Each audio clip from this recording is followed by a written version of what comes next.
ನಮಸ್ಕೃತ್ಯ ನರಂ ಚೈವ ನರೋತ್ತಮಂ ದೇವೀಂ ಸರಸ್ವತೀಂ ವ್ಯಾಸಂ ತತೋ ಜಯಮುದೀರಯೇ. ವಿಜಾನತಾಂ ಅವಿತ್ತಸ್ಯ ಮಧ್ವಸ್ಯ ಜಗತಿ ಗುರೋಃ ಪೂರ್ವಾಚಾರ್ಯಮಹಿಷ್ಠಾನಾಮಿಯಂ ಪ್ರಣತಿಮಾಲಿಕಾ.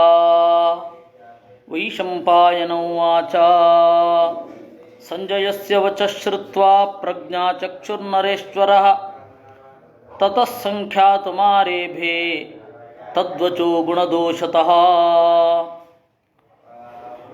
ಸಂಜಯನ ಮಾತನ್ನು ಕೇಳಿದ ಸಂಜಯ ಏನು ಹೇಳಿದ ಅನ್ನೋದನ್ನು ನಾವು ಹೋದ ಬಾರಿ ನೋಡಿದ್ವಿ.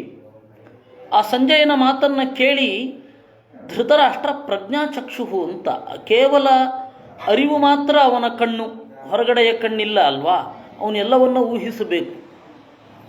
ಅವನು ಒಳಗಡೆ ಬೇರೆಯದೇ ಆದ ಒಂದು ಪ್ರಪಂಚ. ಅದರಿಂದಾಗಿ ವೇದವ್ಯಾಸರು ಅವನ ಬಗ್ಗೆ ಹೇಳುವಾಗೆಲ್ಲ ಪ್ರಜ್ಞಾಚಕ್ಷು ಅಂತ ಹೇಳ್ತಾರೆ. ಮತ್ತು ಶಾಸ್ತ್ರದ ಬಗೆಗೆ ಅಮಿತವಾದ ಆಸಕ್ತಿ, ಯಾವುದೇ ಹೊಸ ಸಂಗತಿಯನ್ನು ನಾನು ತಿಳ್ಕೊಳ್ಬೇಕು ಅಂತ. ಹೀಗಾಗಿ ಪ್ರಜ್ಞಾಚಕ್ಷು ಅಂತ. ಅವನು ಸಂಖ್ಯಾತು ಮಾರೇಭೆ ತದ್ವಚೋ ಗುಣದೋಷತಃ, ಸಂಜಯನ ಮಾತಿನ ಗುಣ ಏನು ದೋಷ ಏನು ಅನ್ನೋದನ್ನು ಚಿಂತನೆ ಮಾಡಲಿಕ್ಕೆ ಶುರು ಮಾಡಿದ. ಯಾಕೆಂದರೆ ರಾಯಭಾರಿಗಳು 1000 ಹೇಳಬಹುದು, ಗೂಢಚಾರರು 1000 ಹೇಳಬಹುದು. ಅದನ್ನು ತೂಗಿ ರಾಜನಾದವನು ಒಂದು ನಿರ್ಣಯಕ್ಕೆ ಬರಲೇಬೇಕು. ಪ್ರಸಂಖ್ಯಾಯ ಚ ಸೌಕ್ಷ್ಮೇಣ ಗುಣದೋಷಾನ್ವಿಚಕ್ಷಣ ಯಥಾವನ್ಮತಿತತ್ವೇನ ಜಯಕಾಮಸ್ಸುತಾನ್ ಪ್ರತಿ. ಸೌಕ್ಷ್ಮೇಣ ಪ್ರಸಂಖ್ಯಾಯ, ಅತ್ಯಂತ ಸೂಕ್ಷ್ಮವಾದ ಬುದ್ಧಿಯಿಂದ ಗುಣ ಹಾಗೂ ದೋಷಗಳನ್ನು ಮತಿತತ್ವೇನ, ಪ್ರಜ್ಞಾವಂತಿಕೆಯಿಂದ ಯೋಚನೆ ಮಾಡಿ ಜಯಕಾಮ ಸುತಾನ್ ಪ್ರತಿ, ಮಕ್ಕಳಿಗೆ ಗೆಲುವಾಗಬೇಕು ಅಂತಲೇ ಅವನ ಅಭಿಪ್ರಾಯ ಇದ್ದದ್ದು. ಅಧರ್ಮ ಅಂತ ಗೊತ್ತಿದ್ರೂ, ಮಕ್ಕಳಿಗೆ ಗೆಲುವಾಗಲ್ಲ ಅಂತ ಗೊತ್ತಿದ್ರೂ, ಗೆಲುವಾಗತ್ತೆ ಅನ್ನುವ ಭರವಸೆ, ಗೆಲುವಾಗಬೇಕು ಅಂತನ್ನುವ ಭರವಸೆ ಅವನದ್ದು. ಇನ್ನೂ ಹೇಳಬೇಕು ಅಂತಂದರೆ ಸರ್ವೇ ಜನಾ ಸುಖಿನೋ ಭವಂತು ಅನ್ನೋದು ಆಶಯ. ಹಾಗಾಗಬೇಕು ಅಂತ ಇಲ್ವಲ್ಲ. ಅದರಿಂದಾಗಿ ಜಯಕಾಮ ಸುತಾನ್ ಪ್ರತಿ, ಮಕ್ಕಳಿಗೆ ಗೆಲುವಾಗಬೇಕು ಅಂತ ಬಯಕೆ ಇದೆ. ಬಲಾಬಲಂ ವಿನಿಶ್ಚಿತ್ಯ ಯಾಥಾ ತಥ್ಯೇನ ಬುದ್ಧಿಮಾನ್ ಯದಾತು ಮೇನೆ ಭೂಯಿಷ್ಠಂ ತದ್ವಚೋ ಗುಣದೋಷತಃ. ಬಲಾಬಲಂ ಯಾಥಾ ತಥ್ಯೇನ, ಪ್ರಜ್ಞಾಪೂರ್ವಕವಾಗಿ ಯಥಾರ್ಥವಾಗಿ, ಬಲಾಬಲಂ ವಿನಿಶ್ಚಿತ್ಯ, ಈ ಸಂಖ್ಯೆಯ ಬಲ ಏನು, ಅವರ ದೌರ್ಬಲ್ಯ ಏನು ಇತ್ಯಾದಿಗಳನ್ನು ನಿಶ್ಚಯಿಸಿ, ಗುಣದೋಷತಃ, ಸಂಜಯನ ಮಾತಿನಲ್ಲಿ ಎಷ್ಟು ಗುಣ ಇದೆ ಎಷ್ಟು ದೋಷ ಇದೆ. ಏಕೆಂದರೆ ಸಂಜಯ ಏನೇ ಆಗಲಿ ಅವನು ಪಾಂಡವರಿಗೆ ಪಕ್ಷಪಾತಿಯಾಗಿ ಯೋಚನೆ ಮಾಡ್ತಾ ಇದ್ದಾನೆ. ಈ ದೋಷವನ್ನು ಅವನು ಕಂಡಿದ್ದ. ಅದರಿಂದಾಗಿ ತದ್ವಚೋ ಗುಣದೋಷತಃ ಪುನರೇವ ಕುರುಣಾಂಚ ಪಾಂಡವಾನಾಂಚ ಬುದ್ಧಿಮಾನ್ ಶಕ್ತಿಂ ಸಂಖ್ಯಾತು ಮಾರೇಭೆ ತದಾ ವೈ ಮನುಜಾಧಿಪಃ. ಮತ್ತೆ ಪಾಂಡವರ ಕೌರವರ ಶಕ್ತಿಯನ್ನು ಯೋಚನೆ ಮಾಡಲಿಕ್ಕೆ ಶುರು ಮಾಡಿದ. ದೇವಾಮಾನ್ ಉಪಯೋಕ್ತ್ಯ ದೇವಮಾನುಷಯೋ ಶಕ್ತ್ಯ ತೇಜಸಾ ಚೈವ ಪಾಂಡವಾನ್ ಕುರೂನ್ ಶಕ್ತ್ಯಾಲ್ಪತರಯ ದುರ್ಯೋಧನ ಮಥಾಬ್ರವೀತ್. ಬಲ ಒಂದೇ ರೀತಿಯಾಗಿರಲ್ಲ. ಬಲ ಮಾನುಷವಾದ ಬಲ ಅಂತ ಇರುತ್ತೆ, ದೈವ ಬಲ ಅಂತ ಇರುತ್ತೆ. ಶಕ್ತಿ ಒಂದೇ ರೀತಿಯಾಗಿರೋದಿಲ್ವಲ್ಲ. ಮಾನುಷವಾದ ಬಲ ಅಂತಂದರೆ ಮಸಲ್ ಪವರ್. ಮಸಲ್ ಪವರ್ಗಿಂತ ಮಿಗಿಲಾದದ್ದು ಮಾರಲ್ ಪವರ್. ಆ ವಿಚಾರದಲ್ಲಿ ಪಾಂಡವರದ್ದು ಅತ್ಯಂತ ಶಕ್ತಿ ಇದೆ. ಇನ್ನು ದೈವಿಕವಾದ ಶಕ್ತಿ ಅಂತ ನೋಡಿದಾಗಲೂ ಕೂಡ ದುರ್ಯೋಧನನಿಗೆ ದೇವತೆಗಳ ಮೇಲೆ ಶ್ರದ್ಧೆ ಇಲ್ಲ. ನಿತ್ಯಾಗ್ನಿಹೋತ್ರ ಮಾಡ್ತಾ ಇದ್ದ ದುರ್ಯೋಧನ, ಅದರಲ್ಲಿ ಏನೂ ಇದಿಲ್ಲ. ನಿತ್ಯಾಗ್ನಿಹೋತ್ರ ಮಾಡ್ತಾ ಇದ್ದ, ಪುಂಡರೀಕ ಮೊದಲಾದ ವೈಷ್ಣವ ಯಾಗಗಳನ್ನು ಮಾಡಿದ್ದ. ಅಂದ ಮಾತ್ರಕ್ಕೆ ಅವನಿಗೆ ದೈವಿಕ ಬಲ ಇರಬೇಕು ಅಂತ ಇಲ್ಲ. ಸಾಕ್ಷಾತ್ ವೇದವ್ಯಾಸ ದೇವರೇ ಎದುರು ಬಿದ್ದಿದ್ದಾರೆ. ನನ್ನ ಅಪ್ಪ ತನ್ನ ಮೊಮ್ಮಗನನ್ನು ಅಂದರೆ ದುರ್ಯೋಧನನ ಕಂಡ್ರೆ ಆಗ್ತಾ ಇಲ್ಲ, ನಾನು ಅವ್ರ ಜೊತೆ ಮಾತನಾಡಲ್ಲ ಅಂತಾರೆ. ಈ ಹಿನ್ನೆಲೆಯಲ್ಲಿ ದೈವಿಕವಾದ ಬಲ ಯಾರ್ದು ಅಂತ ನೋಡಿದರೆ ಪಾಂಡವರಿಗೇನೆ ಇದೆ. ಪುನರೇವ ಕುರುಣಾಂ ದೇವಮಾನುಷಯೋಶಕ್ತ್ಯ ತೇಜಸಾ ಚೈವ ಪಾಂಡವಾನ್ ಕುರೂನ್ ಶಕ್ತ್ಯಾಲ್ಪತರಯ ದುರ್ಯೋಧನಮಥಬ್ರವೀತ್. ಕುರೂನ್ ಶಕ್ತ್ಯಾಲ್ಪತರಯ, ಕುರುಗಳಿಗೆ ಅತ್ಯಂತ ಅಲ್ಪವಾದ ಶಕ್ತಿ ಇದೆ.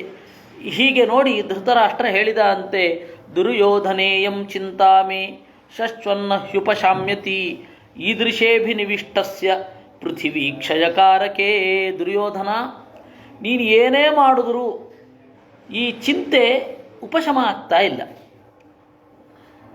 ಈದೃಶೇ ಅಭಿನಿವಿಷ್ಟಸ್ಯ, ಈ ರೀತಿಯಾದ ಕಾರ್ಯದಲ್ಲಿ ಅಭಿನಿವೇಶ ಅಂದರೆ ಆಗ್ರಹ ಅಂತ, ಉತ್ಕಟವಾದ ಆಗ್ರಹ ನಿನಗಿದೆ. ಎಂತಹ ಕೆಲಸ ಇದು? ಪೃಥಿವೀ ಕ್ಷಯಕಾರಕೆ, ಇಡೀ ಭೂಮಿಯನ್ನು ನಾಶ ಮಾಡುವಂತಹ ಕೆಲಸ.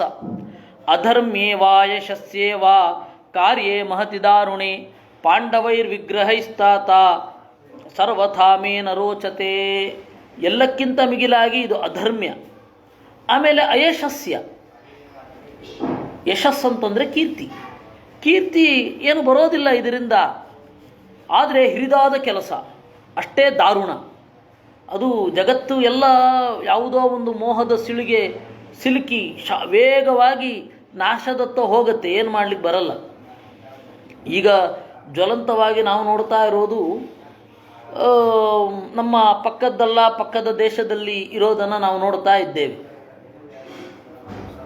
ತೀವ್ರವಾದ ಅಧರ್ಮ, ಆದರೆ ಯಾರೂ ಅದರ ಮೂಲ ಗೊತ್ತಿದ್ದೂ ಗೊತ್ತಿಲ್ಲದಂತೆ ಸುಮ್ಮನೆ ಇರ್ತಾರೆ. ಎಷ್ಟೋ ಸಮಸ್ಯೆಗಳು ಮತದ ಸಮಸ್ಯೆ ಅಲ್ಲ, ಮತದ ದೋಷ ಮತ್ತು ವ್ಯಕ್ತಿಯ ದೋಷ ಎರಡು ಬೇರೆ ಬೇರೆ ಎನ್ನು ನೋಡದೆ ಎಷ್ಟೋ ದೋಷಗಳಿರುತ್ತೆ. ಮತದ ಸಮಸ್ಯೆ ಮತ್ತು ವ್ಯಕ್ತಿಯ ಸಮಸ್ಯೆ, ಮತ ಮತ್ತು ಮತೀಯರ ದೋಷಗಳು. ಈ ಮತದೋಷವೂ ಅಲ್ಲ, ಮತೀಯ ದೋಷವೂ ಅಲ್ಲ. ಮತದೋಷವೇ ಇದ್ದಾಗ ಮತೀಯರಲ್ಲಿ ದೋಷ ಸಹಜವಾಗಿ ಇರುತ್ತೆ. ಅದನ್ನು ಹೇಳೋರು ಯಾರು? ಯಾರಿಗೂ ಹೇಳೋ ಧೈರ್ಯ ಬರ್ತಾ ಇಲ್ಲ, ಗೊತ್ತಾದರೂ ಸುಮ್ಮನೆ ಇದ್ದಾರೆ. ಇವತ್ತಲ್ಲ ನಾಳೆ ನಾಶದತ್ತ ಹೋಗಲೇಬೇಕು ಅನ್ನೋದರ ಸಂಕೇತ.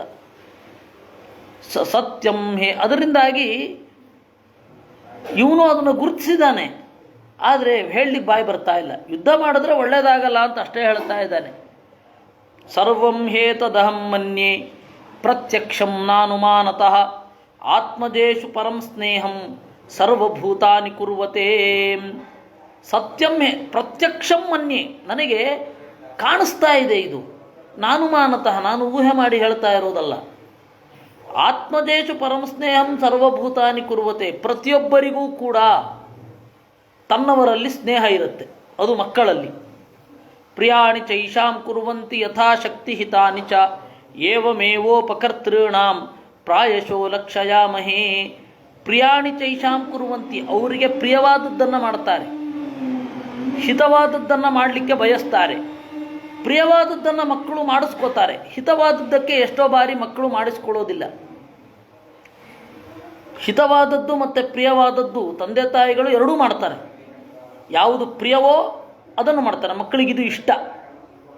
ಇನ್ನು ಮಕ್ಕಳಿಗೆ ಇದು ಹಿತ, ಎರಡನ್ನೂ ಮಾಡ್ತಾರೆ. ಎಲ್ಲ ತಂದೆ ತಾಯಿಗಳು ಮಾಡ್ತಾರೆ.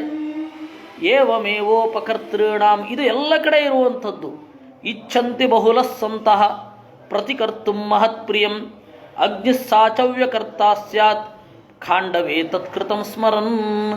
ಹಾಗೆ ಉಪಕಾರ ಯಾರು ಮಾಡಿರ್ತಾರಲ್ಲ, ಉಪಕಾರವನ್ನು ಪಡೆದವರು ಸಜ್ಜನರಾಗಿದ್ದರೆ ಪ್ರಿಯವಾದದ್ದನ್ನು ಹಿತವಾದದ್ದನ್ನು ಎರಡನ್ನೂ ಮಾಡಲಿಕ್ಕೆ ಹೊರಡ್ತಾರೆ. ನಾವು ಪಾಂಡವರಿಂದ ಉಪಕೃತರಾದವರ ಸಂಖ್ಯೆ ನೋಡಿದ್ರೆ ಪಾಂಡವರಿಗೆ ಒಳಿತು ಮಾಡುವವರೇ ಜಾಸ್ತಿ, ನಮ್ಮಿಂದ ಹೆಚ್ಚು ಉಪಕಾರವನ್ನು ಪಡೆದಿಲ್ಲ. ಪಾಂಡವರಿಂದ ಹೆಚ್ಚು ಉಪಕಾರವನ್ನು ಪಡೆದಿದ್ದಾರೆ. ಆ ಉಪಕಾರ ಏನು ಆಮಿಷ ಅಲ್ಲ, ಸಹಜವಾದ ಪ್ರೀತಿಯಿಂದ ಮಾಡಿರುವಂತಹ ಉಪಕಾರ. ನೋಡಿ, ಖಾಂಡವ ದಾಹದಲ್ಲಿ ಅಗ್ನಿ ಉಪಕೃತನಾಗಿದ್ದಾನೆ, ಅವರಿಗೆ ಪ್ರೀತಿಯನ್ನು ಮಾಡುತ್ತಾನೆ. ಜಾತಿ ಶುದ್ಧ್ಯಾಪಿಪನ್ನಾಶ್ಚ ಪಾಂಡವಾನಾಮನೇಕಶಃ ಧರ್ಮಾದಯ ಸಮೇಷ್ಯಂತಿ ಸಮಾಹೂತ ದಿವೌಕಸಃ. ಜಾತಿಗೃಧ್ಯ, ತಮ್ಮವರು ಅಂತನ್ನುವ ಅಭಿಮಾನ ದೇವತೆಗಳಿಗೆ ಪಾಂಡವರಲ್ಲಿದೆಯೇ ವಿನಃ ಕೌರವರಲ್ಲಿ ಇಲ್ಲ. ಅದಕ್ಕೆ ಜಾತಿ ಗೃದ್ಧಿ ಅಂತ ಕರೀತಾರೆ. ಗೃಧ ಅಭಿಕಾಂಕ್ಷಾಯಾಮ್ ಅಂತ ಧಾತು, ಗೃದ್ಧಿ. ಮಾ ಗೃಧ ಕಸ್ಯ ಸಿದ್ಧನಂ ಅಂತಾರೆ ನೋಡಿ. ಅಲ್ಲಿ ಗೃಧ ಅಂತಂದರೆ ಬಯಕೆ, ಉತ್ಕಟವಾದ ಬಯಕೆ ಇದೆ. ಆದ್ದರಿಂದಾಗಿಯೇ ಹದ್ದಿಗೆ ಗೃಧ್ರ ಅಂತ, ಹದ್ದಿಗೆ ಗೃಧ್ರ ಅಂತ ಕರೀತಾರೆ. ಯಾಕೆ ಅಂತ ಹೇಳಿದರೆ ಗೃಧು ಅಭಿಕಾಂಕ್ಷಾಯಾಮ್, ಉತ್ಕಟವಾದ ಬಯಕೆ ಇರುತ್ತೆ ಅಂತ. ಎಷ್ಟೋ ಮೈಲು ಎತ್ತರದಲ್ಲಿದ್ದರೂ ಕೂಡ ಅವುಗಳಿಗೆ ಮಾಂಸ ಕಾಣುತ್ತೆ, ಸಣ್ಣ ತುಂಡು ಮಾಂಸ, ಅವುಗಳ ಇರೋದೇ ನೋಡೋ ಮಾಂಸದಲ್ಲಿ ದೃಷ್ಟಿ. ಅದರಿಂದಾಗಿ ಆ ಉತ್ಕಟವಾದ ಬಯಕೆಗೆ ಮೇಲ್ಗಡೆ ಏರಿ ಕೆಳಗಡೆ ಬರ್ತಾವಲ್ಲ, ಅದಕ್ಕೆ ಅದನ್ನು ಗೃಧ್ರ ಅಂತ. ಅದರಿಂದಾಗಿ ಗೃದ್ಧಿ ಅಂತನ್ನೋ ಶಬ್ದ ಏನಿದೆ ಜಾತಿ ಅನ್ನುವ ಶಬ್ದ ಇದ್ದ ಹಾಗೆ. ಅದರಿಂದಾಗಿ ಜಾತಿ ಗೃಧ್ಯ, ತಮ್ಮವರು ಅಂತನ್ನುವ ಅಭಿಮಾನ. ಜಾತಿ ಅಂದರೆ ಹುಟ್ಟು ಅಂತ. ಹುಟ್ಟಿನ ಅಭಿಮಾನದಿಂದ ಪಾಂಡವರನ್ನು ದೇವತೆಗಳು ಪ್ರೀತಿಯಿಂದ ನೋಡ್ತಾರೆ.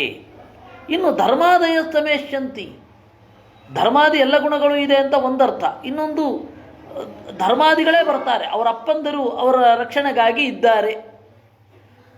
ಕರ್ಣನ ಅಪ್ಪ ಸೂರ್ಯ ಅವರು ಪ್ರಯತ್ನ ಪಟ್ಟಿದ್ದು ಗೊತ್ತಿಲ್ಲ ಯಾರಿಗೆ, ಧೃತರಾಷ್ಟ್ರನಿಗೆ ಗೊತ್ತಿಲ್ಲ.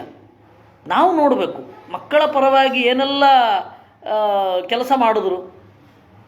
ಸೂರ್ಯ ತನ್ನ ಮಗನ ಪರವಾಗಿ ಕೆಲಸ ಮಾಡ್ದ,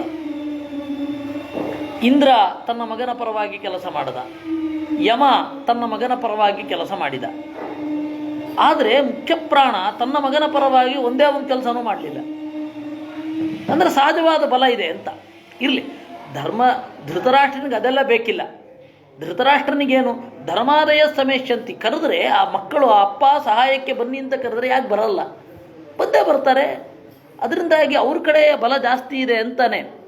ಭೀಷ್ಮದ್ರೋಣ ಕೃಪಾದೀನಾಂ ಭಯಾದಶ ನಿಸನ್ನಿಭಂ ರಿರಕ್ಷಿಷಂತ ಸಂರಂಭಂ ಗಮಿಷ್ಯಂತೀತಿ ಮೇ ಮತಿಃ. ನಮ್ಮ ಕಡೆ ಬಲಿಷ್ಠರಿಲ್ಲ ಅಂತಲ್ಲ ನಾ ಹೇಳ್ತಾ ಇರೋದು. ಭೀಷ್ಮಾಚಾರ್ಯರಿದ್ದಾರೆ, ದ್ರೋಣಾಚಾರ್ಯರಿದ್ದಾರೆ, ಕೃಪ ಇದ್ದಾರೆ, ಎಲ್ಲರಿದ್ದಾರೆ. ಆದರೆ ಭೀಷ್ಮಾಚಾರ್ಯರ ತಂದೆ ಶಂತನು ವರುಣನಾಗಿ ಏನು ಕೆಲಸ ಮಾಡೋಲ್ಲ. ಅವರು ಆ ಜನ್ಮವನ್ನು ಕಳೆದುಕೊಂಡು ಹೋಗಿ ಆಗಿದೆ. ಇನ್ನು ದ್ರೋಣಾಚಾರ್ಯರ ತಂದೆ ಬೃಹಸ್ಪತಿ ಯುದ್ಧಕ್ಕೇನು ಬರೋಲ್ಲ. ಕೃಪಾಚಾರ್ಯರ ತಂದೆ ಶರದ್ವಾನ್ ಮಗು ನೋಡ್ಕೊಳ್ಳಿಲ್ಲ. ಶಂತನುವಿಗೆ ಬಂದು ನಮ್ಮ ಗೋತ್ರ ಇದು, ನಮ್ಮ ಗೋತ್ರದಲ್ಲಿ ಹೀಗೆ ಬೆಳೆಸಿ ಅಂತೇಳಿ ಹೊಟ್ಟೋದ್ರು. ಮಕ್ಕಳನ್ನ ನೋಡ್ಕೊಂಡಿದ್ದು ಶಂತನು. ಇಂಥವರೆಲ್ಲ ಬರ್ತಾರ, ಅವ್ರ ತಂದೆ ತಾಯಿಗಳೆಲ್ಲ ಬರ್ತಾರ. ಹಚ್ಚಿಕೊಂಡು ಮಾಡುವವರು ಯಾರು? ತದ್ದೇವತಹಿತಃ ಪಾರ್ಥಾ ನ ಶಕ್ಯ ಪ್ರತಿವೀಕ್ಷಿತು ಮಾನುಷೇಣ ನರವ್ಯಾಘ್ರ ವೀರ್ಯವಂತೋಸ್ತ್ರಪಾರಗಾ. ದೇವತೆಗಳಿಗೆ ಸಹಜವಾಗಿಯೇ ಬಲ ಇದೆ.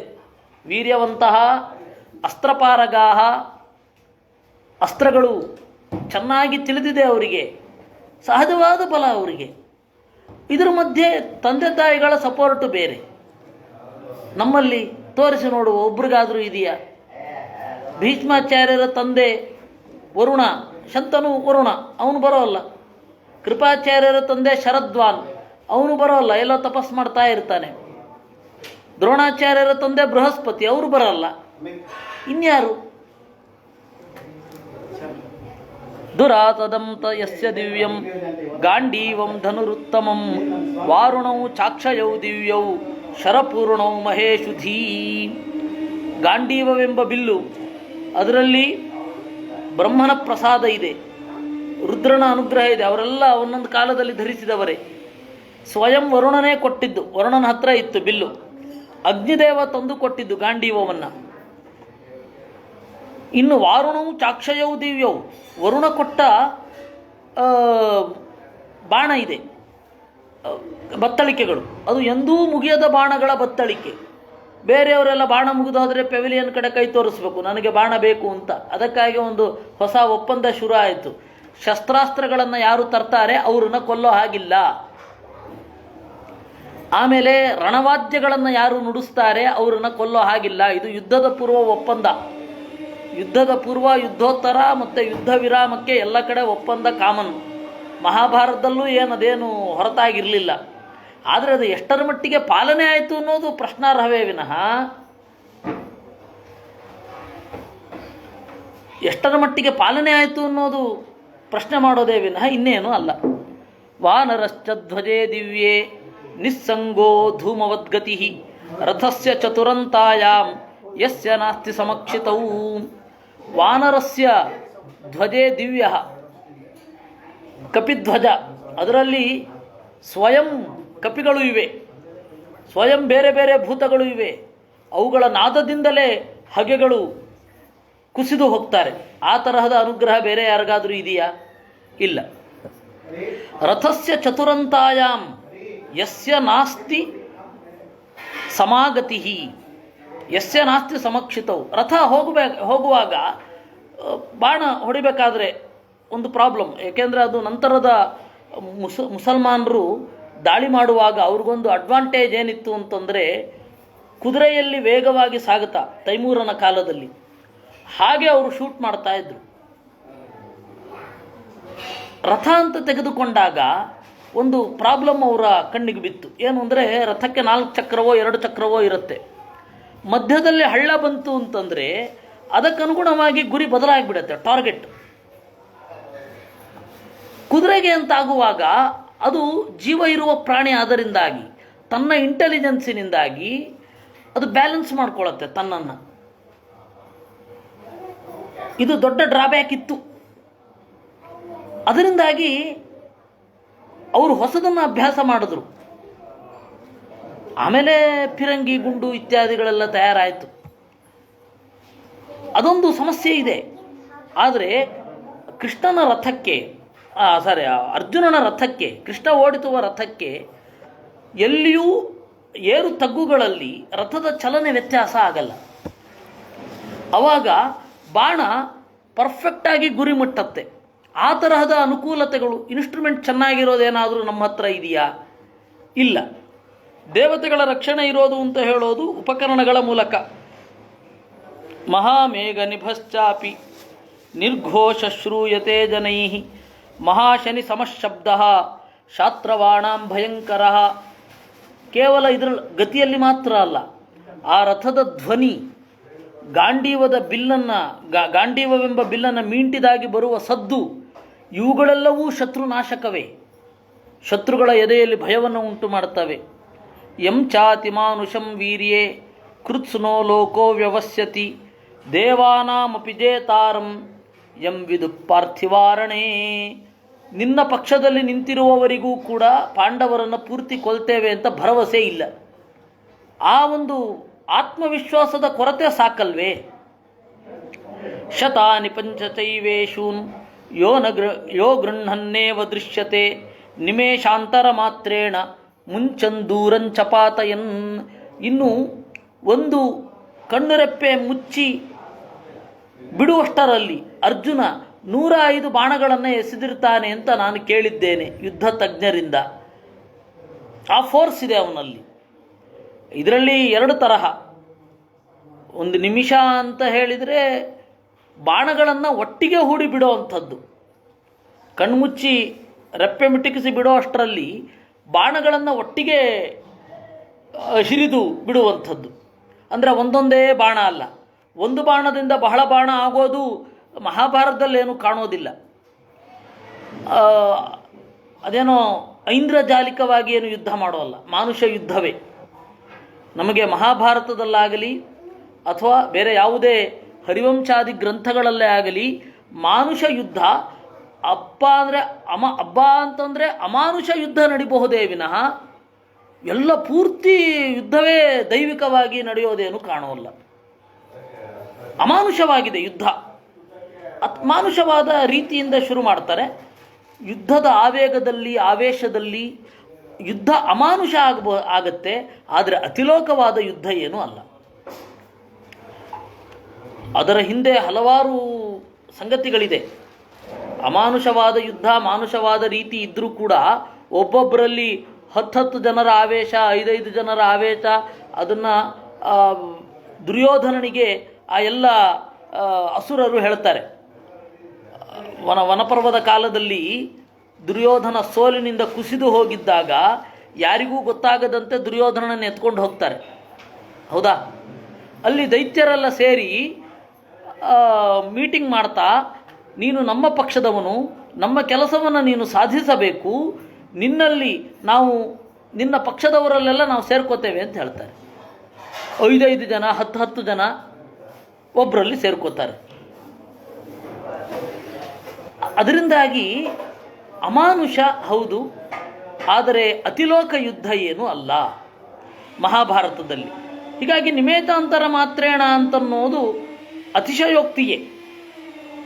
ಆದರೆ ಸ್ವಲ್ಪವೇ ಕಾಲದಲ್ಲಿ 60 ಸೆಕೆಂಡ್ ಅಂತ ಇಟ್ಟುಕೊಂಡ್ರೂ 105 ಬಾಣಗಳನ್ನು ಹೊಡೆಯುವ ಸಾಮರ್ಥ್ಯ ಅರ್ಜುನನಿಗೆ ಇದೆ. ಅಷ್ಟು ತೋಳ್ಬಲ ಇದೆ. ಗಾಂಡೀವವೆಂಬ ಬಿಲ್ಲಿನಲ್ಲಿ ಅಷ್ಟು ಭಾರ ಇದೆ, ಅಷ್ಟು ಗಾತ್ರ ಇದೆ. ಅದನ್ನು ಅವನು ಎಸಿತಾನೆ 105 ಬಾಣ ಬಹಳ ದೂರಕ್ಕೆ. ಯಮಾಹ ಭೀಷ್ಮೋ ದ್ರೋಣಶ್ಚ ಕೃಪೋ ದ್ರೋಣಿಸ್ತಥೈವ ಚ ಮದ್ರರಾಜಸ್ತಥಾ ಶಲ್ಯಃ ಮಧ್ಯಸ್ಥಾಯೇ ಚ ಮಾನವಾಃ ಯುದ್ಧಾಯ ಅವಸ್ಥಿತಂ ಪಾರ್ಥಂ ಪಾರ್ಥಿವೈಃ ಅತಿಮಾನುಷೈಃ ಅಶಕ್ಯಂ ರಾಜಶಾರ್ದೂಲ ಪರಾಜೇತು ಮರಿಂದಮಂ. ಭೀಷ್ಮ, ದ್ರೋಣ, ಕೃಪ, ಅಶ್ವತ್ಥಾಮ, ಶಲ್ಯ ಇವರು ನಿನ್ನ ಪಕ್ಷದಲ್ಲಿರುವವರು. ಇನ್ನು ಮಧ್ಯಸ್ಥರು ಯುದ್ಧದ ಸಾಧ್ಯತೆಗಳನ್ನು ತಟಸ್ಥವಾಗಿ ದೂರದಿಂದ ನೋಡುವವರು.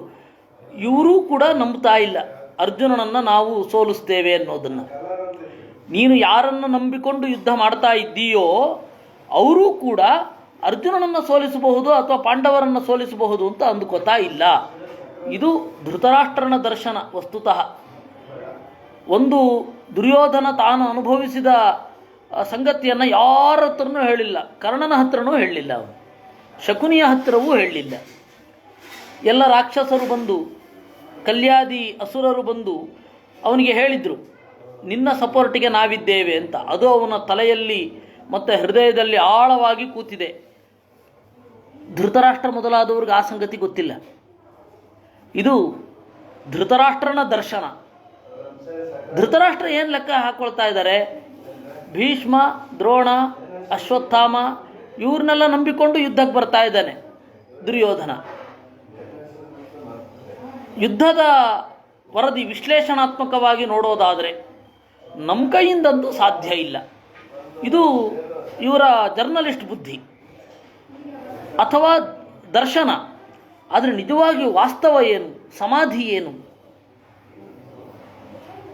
ಒಬ್ಬೊಬ್ಬರಲ್ಲಿ ಹಲವಾರು ಜನ ದೈತ್ಯರು ಸೇರಿಕೊಳ್ಳೋದು ಸಮಾಧಿ. ಇವನ ದರ್ಶನಕ್ಕೆ ನಿಲುಕಿಲ್ಲ. ಸಮಾಧಿ ದರ್ಶನ ದರ್ಶನ ಗುಹ್ಯ. ದರ್ಶನ ಗುಹ್ಯ. ಈ ಎಲ್ಲ ಹಿನ್ನೆಲೆಯಲ್ಲಿ ಸದೃಶಂ ಅವನು ನೋಡ್ತಾ ಇರೋದು ಹೀಗೆ. ಯಾರು? ಧೃತರಾಷ್ಟ್ರ. ಅವನು ಮುಂದುವರಿಸ್ತಾನೆ. ಅದಕ್ಕೆ ಅವನು ಲೆಕ್ಕಿಸೋದೇ ಇಲ್ಲ. ಧೃತರಾಷ್ಟ್ರನ ಯಾವ ಮಾತುಗಳನ್ನು ದುರ್ಯೋಧನ ಯಾಕೆ ಪರಿಗಣಿಸೋದಿಲ್ಲ ಅಂದರೆ, ಒಳಗಡೆ ಅವನಿಗೇನೋ ಬೇರೆ ಸತ್ಯ ಗೊತ್ತಾಗಿದೆ.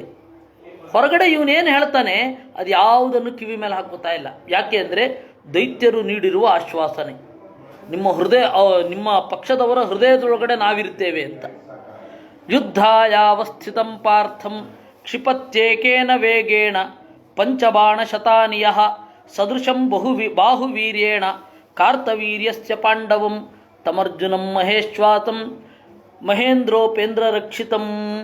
ಮತ್ತು ಯುದ್ಧದಲ್ಲಿ ಟೆಂಪರ್ಮೆಂಟ್ ಮುಖ್ಯ ಆಗುತ್ತೆ. ಯುದ್ಧದಲ್ಲೇ ಆಗಿರಬಹುದು, ಆಟದಲ್ಲಿ ಆಗಿರಬಹುದು. ಒಂದು ಬಾಲ್ 100 ಕಿಲೋಮೀಟರ್ ವೇಗದಲ್ಲಿ ಎಸೆದು ಆಮೇಲೆ ಸುಸ್ತಾಗಿ ನೆಕ್ಸ್ಟ್ ಬಾಲು ಅಷ್ಟು ವೇಗದಲ್ಲಿ ಎಸಿಲಿಲ್ಲ ಅಂತಂದರೆ ಅವನು ಮೊದಲನೇ ಬಾಲ್ ಅಷ್ಟು ಎಸೆದದ್ದು ವೇಸ್ಟ್. 10 ಓವರ್ಗಳನ್ನು ಒಂದೇ ಟೆಂಪರ್ಮೆಂಟಲ್ಲಿ ಒಂದೇ ವೇಗದಲ್ಲಿ ಎಸಿಬೇಕಲ್ವಾ? ಆ ತರಹ ಇದೆ ಅರ್ಜುನನಿಗೆ.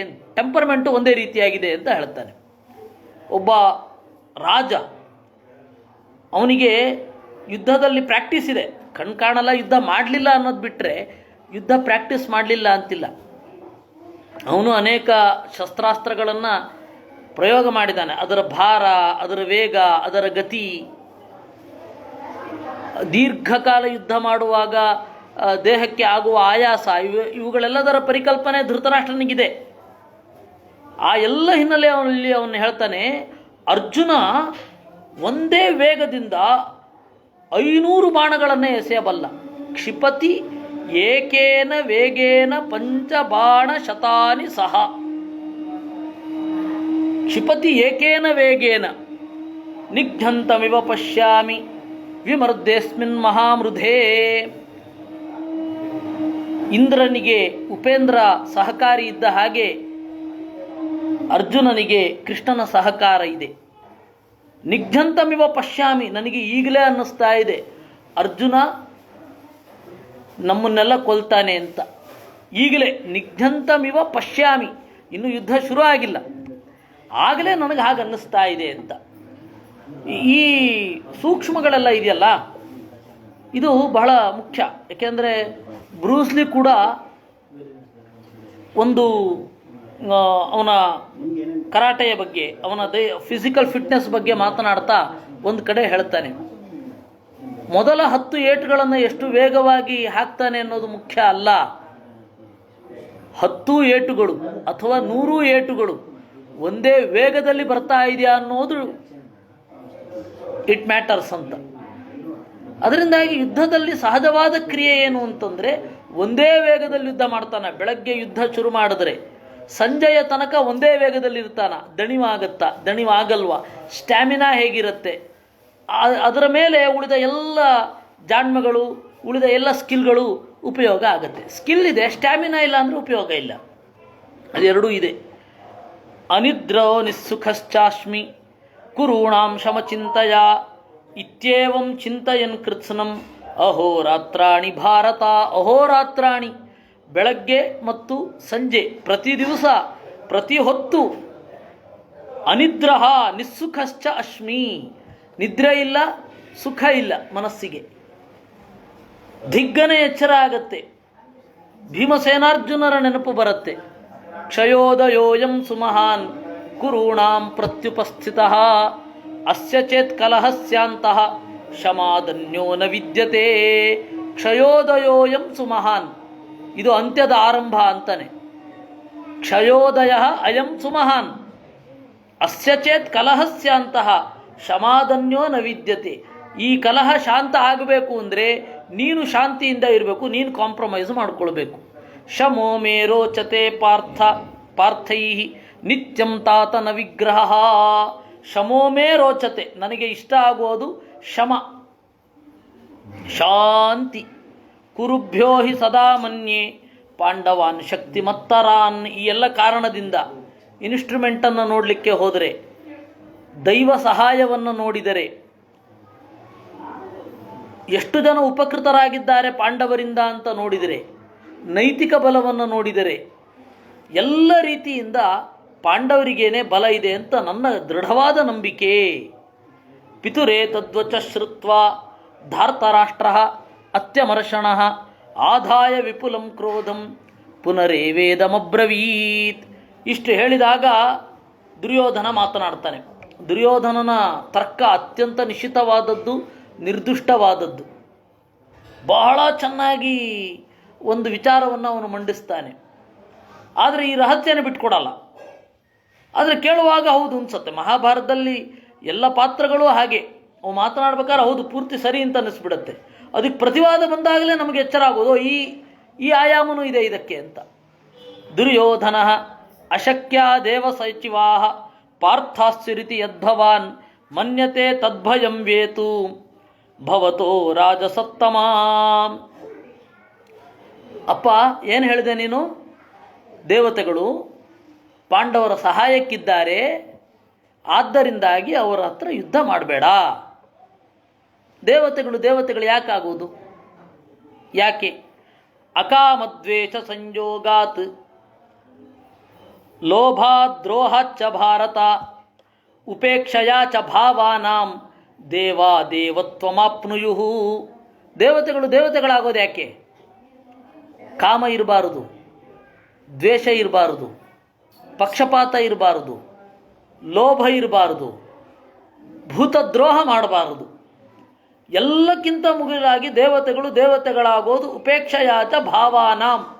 ಭೂಮಿಯಲ್ಲಿ ನಡೆಯೋದನ್ನು ಉಪೇಕ್ಷೆ ಮಾಡಬೇಕು, ಆದರೆ ಮಾತ್ರ ಅವರು ದೇವತೆಗಳು. ಭೂಮಿಯಲ್ಲಿ ನಡೆಯುವ ಈ ಎಲ್ಲ ಘಟನೆಗಳಿಗೆ ಇಂಪಾರ್ಟೆನ್ಸ್ ಕೊಟ್ಟರೆ ಅವರು ದೇವತೆಗಳಾಗಲ್ಲ. ನೀನು ಹೇಳಿದ ಹಾಗೆ ಆಗಬೇಕು ಅಂತಾದರೆ ಪಾಂಡವರಿಗೆ ಸಪೋರ್ಟ್ ಮಾಡಬಾರ್ದು. ಪಾಂಡವರಿಗೆ ಸಪೋರ್ಟ್ ಮಾಡಿದ್ರು ಅಂದರೆ ಆ ದೇವತೆಗಳು ದೇವತೆಗಳೇ ಅಲ್ಲ, ಯಾವುದೋ ಶಕ್ತಿಗಳಷ್ಟೇ. ಈಗ ಯಾಕೆ ನಮ್ಮವರು ಅಂತನ್ನುವ ಕಾಮ ಇರಬೇಕು ಅವ್ರಿಗೆ. ದ್ವೇಷ ನಮ್ಮ ಮೇಲೆ ಯಾಕೆ ಬರಬೇಕು? ನಾವು ನಿತ್ಯ ಅಗ್ನಿಹೋತ್ರ ಮಾಡಲ್ವಾ? ಪುಂಡರೀಕಾದಿ ಯಾಗಗಳನ್ನು ಮಾಡಿಲ್ವಾ? ಕೆರೆ ಕಟ್ಟೆ ಕಟ್ಟಿಸಿಲ್ವಾ? ಬಾವಿ ತೋಡಿಸಿಲ್ವಾ? ಪಾಂಡವರಷ್ಟೇ ಧರ್ಮಿಷ್ಠ ಕಾರ್ಯವನ್ನು ನಾವು ಮಾಡಿದ್ದೇವೆ, ಪುಣ್ಯ ಕೆಲಸ ಮಾಡಿದ್ದೇವೆ, ಅನುಷ್ಠಾನದಲ್ಲಿದ್ದೇವೆ. ಭೂತದ್ರೋಹ ಮಾಡಿದ್ದೀವ ನಾವು? ಇಲ್ಲ. ಮತ್ತೆ ನಮ್ಮ ಮೇಲೆ ಯಾಕೆ ದ್ವೇಷ ಬರಬೇಕು ಅವ್ರಿಗೆ? ಅವ್ರ ದೇವತೆಗಳು ಹೌದಾ ಅಲ್ವಾ? ಇತಿ ದ್ವೈಪಾಯನೋ ವ್ಯಾಸೋ ನಾರದಶ್ಚ ಮಹಾತಪಾ ಉಪೇಕ್ಷಯಾಚ ಭಾವಾನಾಂ. ಅವರು ಕೆಳಗಡೆ ನಡೆಯುವ ಯಾವುದೇ ಸಂಗತಿಗಳನ್ನು ತಟಸ್ಥವಾಗಿ ಉಪೇಕ್ಷೆ ಮಾಡ್ತಾ ಇರ್ಬೇಕು, ಅವಾಗ ಮಾತ್ರ ಅವರು ದೇವತೆಗಳು. ಉಪೇಕ್ಷಯಾಚ ಭಾವಾನಾಂ. ಹೇ, ಇದೆಲ್ಲ ನೀನು ಹೇಳಿದ್ದಿರಬಹುದು. ನಮ್ಮ ಪ್ರಕಾರ ದೇವತೆಗಳು ಅಂದರೆ ಹೀಗಿರಬೇಕು ಅಂತ ಒಬ್ಬನ ದರ್ಶನ ಆದರೆ, ನನಗೆ ದೇವತೆಗಳು ಅಂದರೆ ಹೀಗಿರಬೇಕು ಅಂತ ನಾನೊಂದು ಅಂದ್ಕೊಂಡ್ಬಿಟ್ರೆ, ಈ ಅಭಿನವ ಗುಪ್ತ ಒಂದು ಮಾತು ಹೇಳ್ತಾನೆ, ಕೇವಲ ಪರಿಭಾಷೆಯಿಂದ ನೀವು ಲಕ್ಷಣವನ್ನು ನಿರೂಪಣೆ ಮಾಡಬೇಡಿ, ಪರಿಭಾಷೆಯಿಂದ ಒಂದು ಸಂಗತಿಯನ್ನು ಡಿಸ್ಕ್ರೈಬ್ ಮಾಡಬೇಡಿ. ಯಾಕೆ ಅಂದರೆ ಒಂದು ಪರಿಭಾಷೆ, ನನ್ನ ಪ್ರಕಾರ ಕತ್ತಿ ಅಂದರೆ ಬೆಳ್ಳಗಿದ್ದು ಯಾವುದನ್ನು ಕಾಯಿಸಿದರೆ ತುಪ್ಪ ಆಗತ್ತೋ ಅದನ್ನು ಕತ್ತಿ ಅಂತ ನಾನು ಕರಿತೇನೆ. ಕತ್ತಿಯ ಲಕ್ಷಣ ಇದು. ಬೆಣ್ಣೆ ಕಾಯಿಸಿದರೆ ಏನಾಗತ್ತೋ ಅದನ್ನೇ ಕತ್ತಿ ಅಂತ ನಾನು ಕರಿತೇನೆ ಅಂತಂದರೆ ಅದು ನನ್ನೊಬ್ಬನ ಪರಿಭಾಷೆ.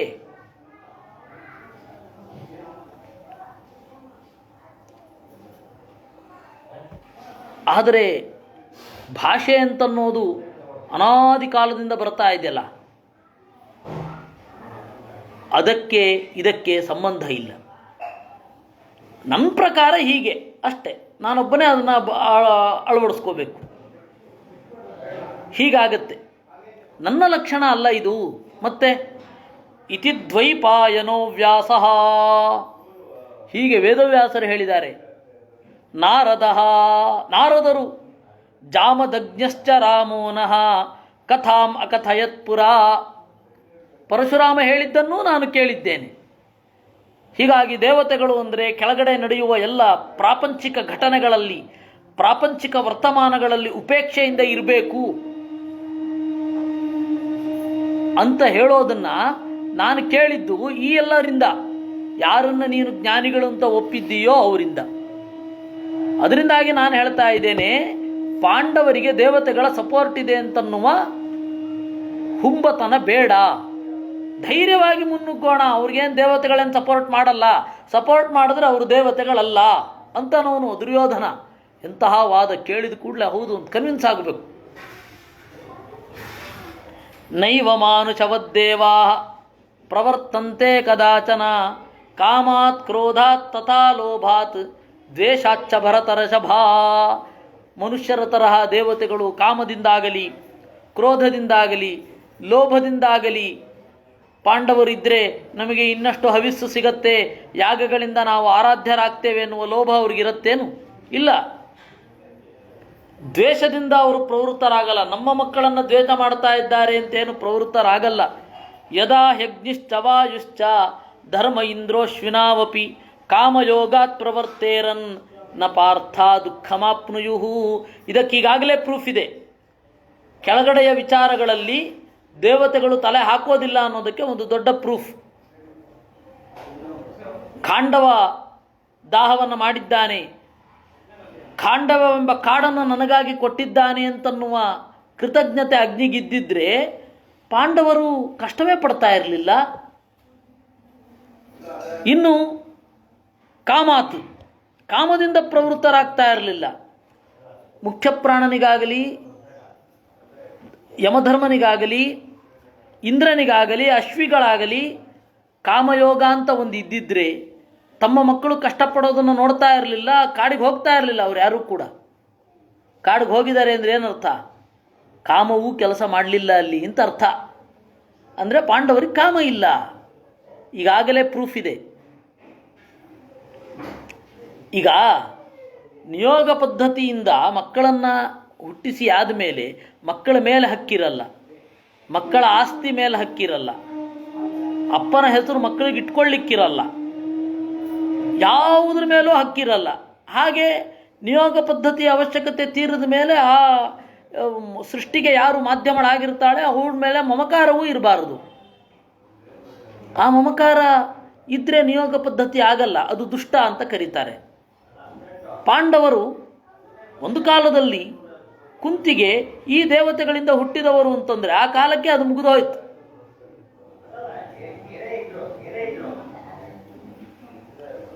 ಅವರು ಕಾಮದಿಂದಲೂ ಪ್ರವೃತ್ತರಾಗುವುದಿಲ್ಲ. ತಸ್ಮಾನ್ನ ಭವಿತಾ ಚಿಂತಾ ಕಾರ್ಯೈಷಾ ಸ್ಯಾತ್ ಕಥಂಚನ ದೇವಾಶ್ಚ ಉಪೇಕ್ಷಕಾಹ್ಯೇತೆ ಶಶ್ವದ್ಭಾವೇಶು ಭಾರತ. ಮತ್ತು ದೇವತೆಗಳು ಈ ಲೋಕದಲ್ಲಿ ನಡೆಯುವಂತಹ ಎಲ್ಲ ಸಂಗತಿಗಳಿಗೆ ಹೆಚ್ಚು ತಲೆ ಕೆಡಿಸ್ಕೊಂಡ್ರು ಅಂತ ಇಟ್ಕೋ. ದೇವತೆಗಳಿಗೆ ಸುಖವಾಗಿರ್ಲಿಕ್ಕಾಗಲ್ಲ. ದೇವತೆಗಳು ಸುಖವಾಗಿರಬೇಕಾದ್ರೆ ಏನಾಗಬೇಕು? ತಟಸ್ಥವಾಗಿಯೇ ಇರಬೇಕು. ಈ ಜಗತ್ತಿನಲ್ಲಿ ನಡೆಯುವಂತಹ, ಈ ಕೆಳಗಡೆ ಭೂಮಿಯಲ್ಲಿ ನಡೆಯುವಂತಹ ಎಲ್ಲ ಸಮಸ್ಯೆಗಳಿಗೆ ರಾಜಕೀಯವಾದ, ಮಾನುಷಿಕವಾದ, ಪ್ರಾಕೃತಿಕವಾದ ತಲೆಬಿಸಿಗಳನ್ನೆಲ್ಲ ಅವರು ತಲೆಯಲ್ಲಿ ಹಾಕೊಂಡು ಕೂತ್ಕೊಂಡ್ರೆ ದೇವತೆಗಳು ಸುಖವಾಗಿರ್ಲಿಕ್ಕಾಗತ್ತಾ ಅಂತ ಕೇಳ್ತಾನೆ ಅವನು. ಅದರಿಂದಾಗ ಅಪ್ಪ ಚಿಂತೆ ಬೇಡ, ದೇವತೆಗಳು ಪಾಂಡವರಿಗೆ ಸಪೋರ್ಟ್ ಮಾಡಲ್ಲ, ತಟಸ್ಥರಾಗಿರ್ತಾರೆ. ಅಂದರೆ ನೀನು ಹೇಳಿದ್ದೇನು, ಪಾಂಡವರಿಗೆ ದೈವಿಕ ಬಲ ಇದೆ ಅಂತ, ಅದು ಬಿದೋಯ್ತಲ್ಲ, ಅದು ಆ ವಾದ ಬಿದೋಯ್ತು. ಅಥ ಚೇತ್ ಕಾಮ ಸಂಯೋಗ ದ್ವೇಷೋ ಲೋಭಶ್ಚ ಲಕ್ಷ್ಯತೆ ದೇವೇಶು ದೈವ ಪ್ರಾಮಾಣ್ಯಾತ್ ನೈಷಾಂ ತದ್ವಿತ್ಕ್ರಮಿಷ್ಯತಿ. ಒಂದೊಮ್ಮೆ ದೇವತೆಗಳಿಗೂ ಲೋಭ ಇದೆ, ದ್ವೇಷ ಇದೆ ಅಂತ ಇಟ್ಕೊಳ್ಳೋಣ, ವೇದ ಪ್ರಾಮಾಣ್ಯವೇ ಬಿದೋಗ್ಬಿಡುತ್ತೆ ಅವನು ಹೇಳೋದು. ಆದ್ದರಿಂದ ಮಯಾಭಿಮಂತ್ರಿತ ಶಶ್ವತ್ ಜಾತವೇದ ಪ್ರಶಾಮ್ಯತಿ ದಿಧಿಕ್ಷು ಸರ್ವಲೋಕಾನ್ ಪರೀಕ್ಷಿಪ್ಯ ಸಮಂತತಃ. ಅಗ್ನಿಯ ಆರಾಧನೆ ಮಾಡಿದವರು ಅಂತ ಹೇಳಿ ಅವರಿಗೆ ಬೆಂಕಿ ಕೊಟ್ಟರೆ ಮೈಗೆ ಬಿಸಿ ಆಗಲ್ವಾ? ಹಾಗೇ ಆಗತ್ತೆ. ಅಂದರೆ ದೇವತೆಗಳು ತಟಸ್ಥರಾಗಿರ್ತಾರೆ ಅಂತಲೇ ಇದರ ಅರ್ಥ. ನನಗೆ ಇವನು ಆಹುತಿ ಕೊಡ್ತಾ ಇದ್ದಾನೆ, ಅದರಿಂದಾಗಿ ನಾನು ಊರೆಲ್ಲ ಸುಡುವಾಗ ಇವನು ಮಧ್ಯದಲ್ಲಿ ಸಿಕ್ಕರೆ ಸುಡದೇ ಇರಲಿ ಅಂತ ಅವರೇನಾರು ಅಪೇಕ್ಷೆ ಪಡ್ತಾರೇನಿಲ್ಲ. ದಿಧಕ್ಷು ಮತ್ತು ನಾನು ಅಗ್ನಿಹೋತ್ರದಲ್ಲಿ ಪ್ರತಿ ದಿವಸ ಆಹುತಿ ಕೊಟ್ಟಾಗ ಪ್ರಸನ್ನನಾಗಿ ಆಹುತಿಯನ್ನು ಸ್ವೀಕಾರ ಮಾಡ್ತಾನವನು. ಅಗ್ನಿದೇವ ಬಂದು ಏನನ್ನು ಹೇಳ್ತಾ ಇದೆ ಇದು? ದೇವತೆಗಳು ತಟಸ್ಥರಾಗಿರ್ತಾರೆ ಅಂತಲೇ ಹೇಳ್ತಾ ಇದೆ. ಯದ್ವಾ ಪರಮಕಂ ತೇಜೋ ಏನ ಯುಕ್ತ ದಿವೌಕತಃ ಮಮಾಪ್ಯನುಪಮಂ ಭೂಯ ದೇವೇಭ್ಯೋ ವಿದ್ಧಿ ಭಾರತ. ಆಯಿತು, ದೇವತೆಗಳು ಸಪೋರ್ಟ್ ಮಾಡ್ತಾರೆ ಅಂತಲೇ ಇಟ್ಕೊಳ್ಳೋಣ. ದೇವತೆಗಳಿಗಿಂತ ಹೆಚ್ಚಿನ ಬಲ ನನಗಿದೆ, ಅದು ಯಾವುದು ಅಂತ ಹೇಳಲ್ಲ. ಅದು ಯಾವುದು ಅಂತ ಹೇಳಿದ್ರೆ ನಾವು ಊಹಿಸ್ಕೊಳ್ಬೇಕು. ದುರ್ವಾಸರು ತ್ರಿಂಶತಂ ಪರಮಕಾ ಸುರದುರ್ಲಭಾ ಅಂತ ಹೇಳಿ, ದುರ್ವಾಸಸೋದ್ಯ ಮಯಾ ಮನವೋದ್ಯ ಮಯಾ ಗೃಹೀತಾ ತೇ ವಾರಿದಾ ವನ್ಹಿ ಸ್ತಂಭಾದಿದಾ ವಿಜಯದಾ ಸಕಲ ಜೀವ ನಿಕಾಯ ರೋಧಾ ಅಂತ.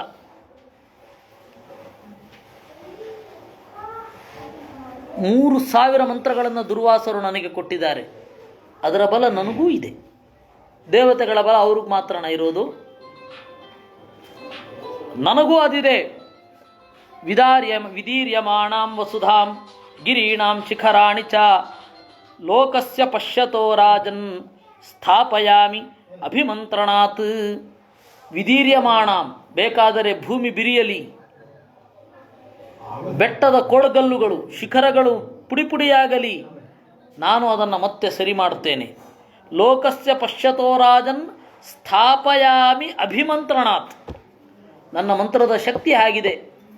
ಅದರಿಂದ ದೇವತೆಗಳು ಸಪೋರ್ಟ್ ಮಾಡಲ್ಲ, ಮಾಡಿದ್ರೆ ದೇವತೆಗಳಿಗಿಂತಲೂ ಬಲ ನನಗಿದೆ. ಚೇತನಾ ಚೇತನಸ್ಯಾಸ್ಯ ಜಂಗಮಸ್ಥಾವರಸ್ಯ ಚ ವಿನಾಶಾಯ ಸಮುತ್ಪನ್ನಂ ಭಯಂ ಘೋರಂ ಮಹಾಸ್ವನಂ ಅಶ್ಮವರ್ಷಂಚ ವಾಯುಂಚ ಶಮಯಾಮಿಹ ನಿತ್ಯಶಃ. ಚೇತನ ಪ್ರಪಂಚದ ನಾಶವನ್ನು ನಾನು ತಡೆಗಟ್ಟಬಲ್ಲೆ, ಅಶ್ಮವರ್ಷಂಚ ವಾಯುಂಚ, ವಾಯುದೇವ ಕಲ್ಲುಗಳ ಮಳೆಗೆರೆಯಲಿ ಶಮಯಾಮಿ, ನಾನು ಅದನ್ನು ಸರಿ ಮಾಡ್ತೇನೆ. ಜಗತ ಪಶ್ಚತೋ ಭೀಕ್ಷ್ಣಂ ಭೂತಾನಾಂ ಅನುಕಂಪಯ. ಆಮೇಲೆ ಎಲ್ಲರೂ ಏನಂತ ಅಂದ್ಕೊಂಡಿದ್ದಾರೆ, ದುರ್ಯೋಧನ ಅಂತಂದರೆ ಹೃದಯ ಇಲ್ಲದವ ಅಂತ, ನನಗೂ ಅನುಕಂಪೆ ಇದೆ ಅಂತ ವಾದ ಮಾಡ್ತಾನೆ.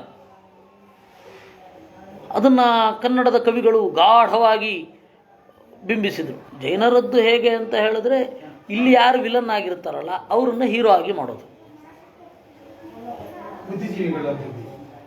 ಯಾಕೆ ಅಂತ ಹೇಳಿದ್ರೆ ಅದಕ್ಕೆ ಯಾವುದೋ ಒಂದು ಪ್ರಬಲವಾದ ಒಳಗಡೆಯ ದುರುದ್ದೇಶ. ಸಂಸ್ಕೃತದಲ್ಲೂ ಶುರು ಆಯಿತು, ಅದೇನು ಕನ್ನಡದಲ್ಲಿ ಶುರು ಆಯಿತು ಅಂತಲ್ಲ, ಸಂಸ್ಕೃತದಲ್ಲೇ ಶುರು ಆಯಿತು. ಈ ಗುಣಾಢ್ಯನ ಪೈಶಾಚ ಭಾಷೆಯಲ್ಲಿರುವ ಬೃಹತ್ ಕಥಾ, ಅದು ಪೈಶಾಚ ಭಾಷೆಯಲ್ಲಿದ್ದದ್ದು ಸಂಸ್ಕೃತ ಸಂಸ್ಕೃತ ಮತ್ತು ತಮಿಳಿಗೆ ಟ್ರಾನ್ಸ್ಲೇಟ್ ಆಯಿತು. ಪೆರುಂಗತೈ ತಮಿಳು, ಇದು ಬೃಹತ್ ಕಥಾ. ಅಲ್ಲಿಯೇ ನಮಗೆ ಗೊತ್ತಾಗತ್ತೆ ವೇದಕ್ಕೆ ವಿರುದ್ಧವಾಗಿ ಹೋಗುವುದು, ದೇವತೆಗಳು ಮಾತ್ರ ಯಾಕೆ ಸುಖಿಗಳಾಗಿ ಇರಬೇಕು, ದೈತ್ಯರಿಗೂ ವರ ಕೊಡ್ತಾನೆ, ಮತ್ತು ವಿದ್ಯಾಧರ ಗಂಧರ್ವ ಈ ಪೋಸ್ಟ್ಗಳಿಗೆಲ್ಲ ತಮ್ಮವರನ್ನು ಇಡಬೇಕು ಅಂತ ಹೇಳಿ ಅವರು ಹೋಗೋದು. ಈ ಕಥೆಗಳೆಲ್ಲ ಹಾಗೇ ಉಂಟು, ಇದೇನು ಮಾರ್ಪಡಿಸಿ ಹೇಳ್ತಾ ಇರೋದಲ್ಲ, ಹಾಗೆಯೇ ಇರೋದು.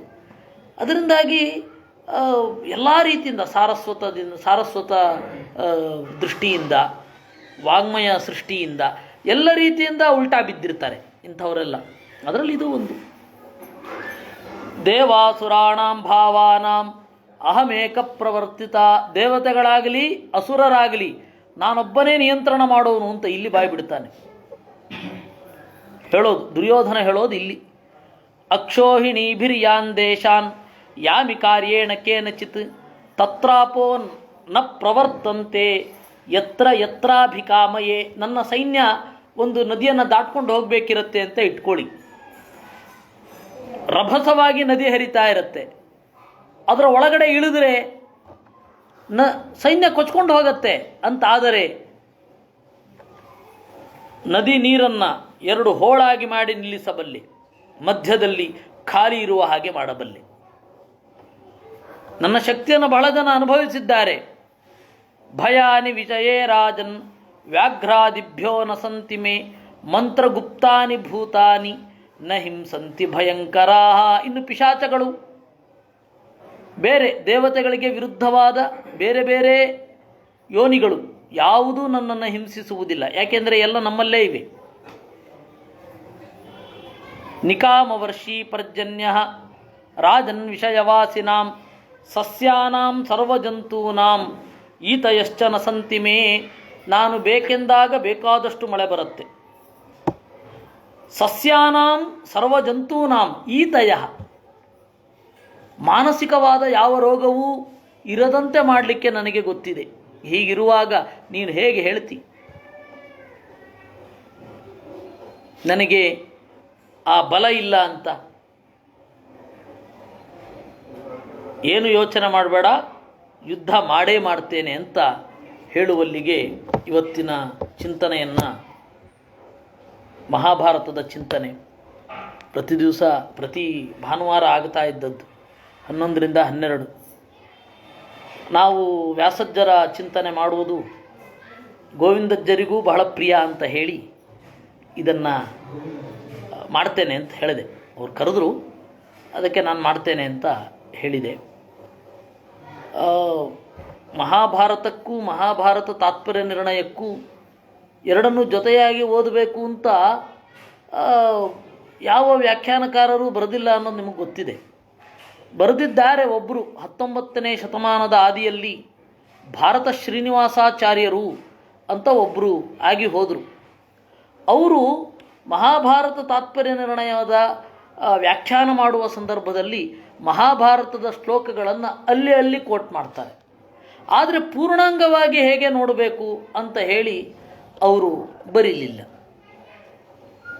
ಹಾಗೆ ನೋಡಿದವರು ಅಂತ ಹೇಳಿದರೆ ಮೊದಲು ಅಂದರೆ ನಮಗೆ ಕಾಣಿಸುವವರು ಎಷ್ಟೋ ಜನ ನೋಡಿರಬಹುದು, ನಮಗೆ ಕಂಡು ನಮಗೆ ಅದನ್ನೆಲ್ಲ ಮುಟ್ಟಿಸಿದವರು ಗುರುಗಳು. ಅವರ ಹುಟ್ಟಿನ ದಿನ, ಅದರಿಂದಾಗಿ ಅವರ ಗ್ರಂಥಗಳ ಒಂದು ಚಿಂತನೆ ವಸ್ತುತಃ ಪ್ರತಿ ದಿವಸ ನಾವು ಅದನ್ನು ಯೋಚನೆ ಮಾಡ್ತಾ ಇರ್ತೇವೆ. ಪ್ರತಿ ದಿವಸ ಓದುವಂತಹ ಗ್ರಂಥಗಳು ಅದು. ಇವತ್ತು ಅದರ ಸಾಂಕೇತಿಕ ರೂಪ ಒಂದು ಕ್ರಮಬದ್ಧವಾಗಿ ಅವರ ಭಾವಚಿತ್ರ ಇಟ್ಟು ಮಾಡತಕ್ಕಂಥದ್ದು ಸಾಂಕೇತಿಕವಾದ ರೂಪ. ಪ್ರತಿ ದಿವಸದ ಚಿಂತನೆಯಲ್ಲಿ ಅವರು ಹಾಸುಹೊಕ್ಕಾಗಿದ್ದಾರೆ.